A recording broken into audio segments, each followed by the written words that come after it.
Imagine it's 2 a.m. A major hospital's database suddenly locks up. A message appears on every screen. Your files are encrypted. Pay $5 million in Bitcoin to get them back.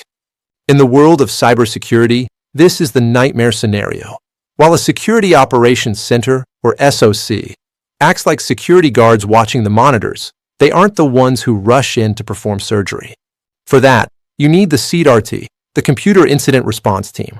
Today, we're diving deep into what a CIRT is, how they operate, and why they are the most critical group in an organization during a cyber crisis. A CIRT doesn't just fix computers. They follow a high-stakes, structured process. Let's look at their 5 core responsibilities. First is triage. Just like in a hospital, they assess the severity. Is this a minor glitch or a total system breach? Next is containment. This is the quarantine phase. They might disconnect a server from the internet to stop a virus from spreading to the rest of the company. Third is eradication. Once the threat is contained, they find patient zero. They delete malicious files and close the digital door the hacker walked through. Fourth is digital forensics. This is where the detective work happens.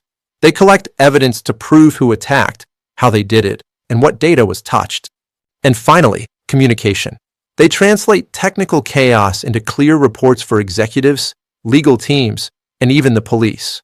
To stay organized, most CIRTs follow the NIST framework. It's a 4-stage cycle. Phase 1 is preparation. This is the most important part. It happens before an attack. They build playbooks and set up monitoring tools. Phase 2 is detection and analysis. This is the moment a red flag is raised. The team analyzes logs to confirm a breach is actually happening. Phase 3 is the action phase: containment, eradication, and recovery. They stop the attack and get the business back online. Finally, Phase 4 is post-incident activity or lessons learned. The team sits down to ask, how did they get in, and how do we make sure it never happens again? Every attack is a chance to build a stronger wall. Let's see this in action. Example A, the ransomware attack. When a global shipping company gets hit, the CIRT doesn't panic. They immediately isolate the infected shipping terminals. While the hackers demand money, the CIRT identifies that the breach came from a phishing email. They wipe the systems and restore everything from clean, off-site backups, saving the company millions in ransom. Example B, the insider threat. Sometimes, the call is coming from inside the house.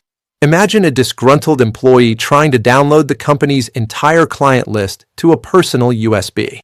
The CIRT's tools trigger an alert. They immediately lock the employee's account, use forensics to see exactly what files were copied, and provide a full report to the legal team for prosecution. Who are these people?